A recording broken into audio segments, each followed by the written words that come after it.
All right, let's get right into it. Today, we're breaking down a really fascinating idea, a completely new data-driven way to monitor early childhood education programs. It's all about working smarter, not just harder, to make sure our kids are safe and getting the best start possible. It all boils down to this one really fundamental question. We have millions of kids in some form of childcare, so how can we be sure that every single one of those places is safe and effective and a place where they can really thrive? Well, the traditional answer has been, let's just say, a little clunky. So the old way of doing things pretty much treated every single program exactly the same. It didn't matter if you were a top-tier center with a perfect record or a place with a long history of issues. Everybody got the same massive one-size-fits-all inspection, with an inspector going through a giant checklist of every single rule every single time. And that right there is the huge problem. This approach wastes so much time and energy on high-performing centers that don't need the intense scrutiny. All of those resources could and should be redirected to the programs that are actually struggling, the ones where kids might really need that extra layer of oversight and help. So, what's the alternative? Well, let's dive into the solution. It's a whole new philosophy for regulation that's more targeted, way more efficient, and in the end, a lot more effective. Okay, get ready for an acronym. It's called the Differential Monitoring Logic Model and Algorithm, or DMLMA for short. Yeah, it's a mouthful, I know, but the actual idea behind it is incredibly simple and, frankly, pretty elegant.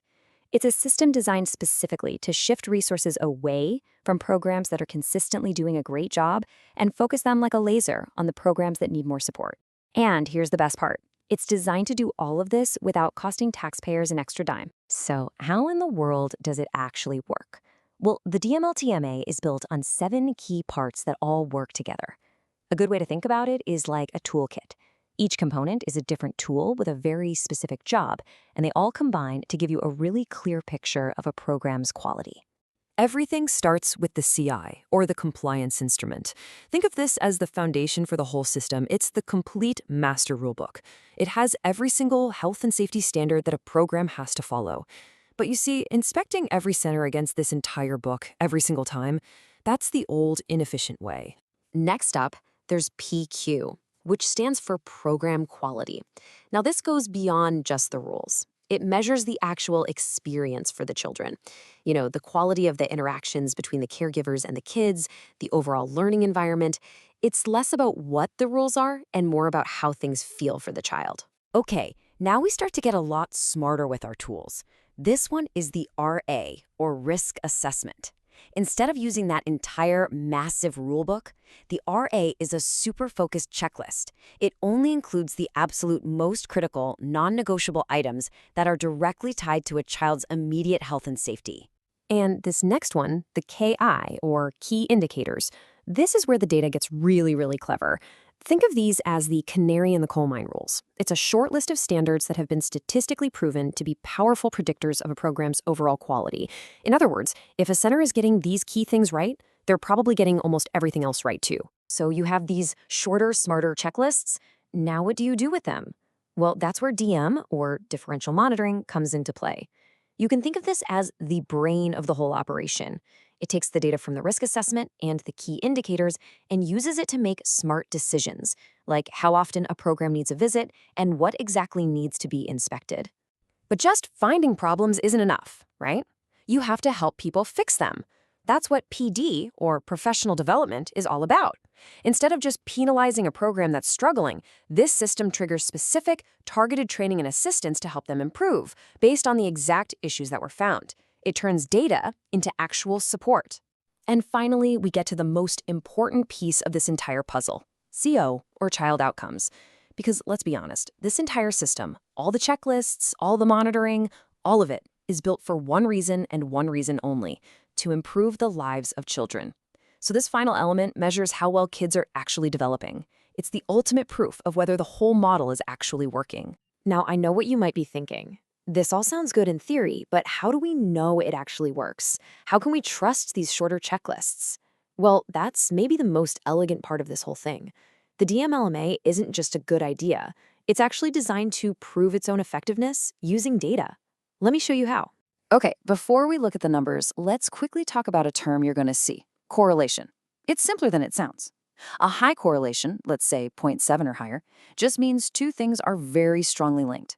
If one goes up, the other almost always goes up too. A low correlation, something around zero point 0.3, means there's only a pretty weak connection.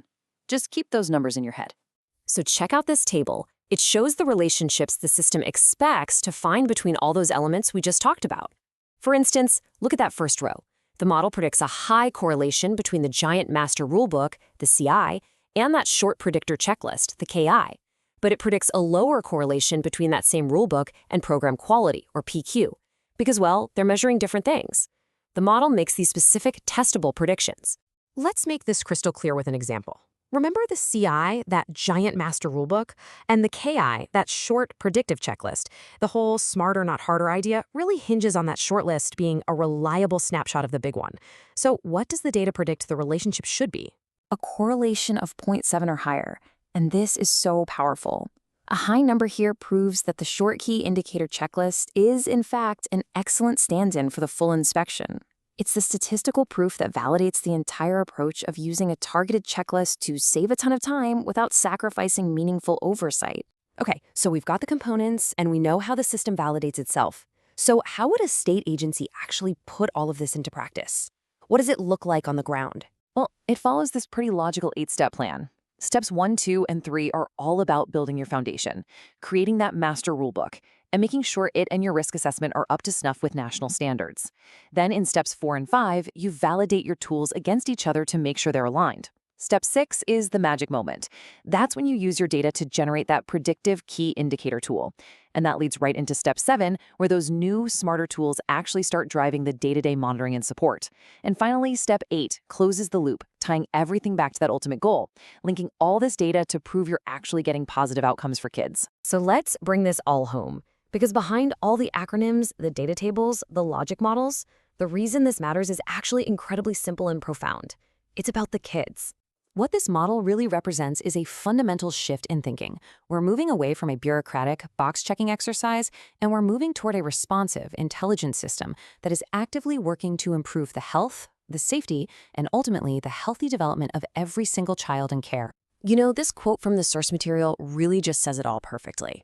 The whole purpose here is to change a one-size-fits-all system into one that is targeted, one that spends its valuable time with the problem programs who need additional assistance.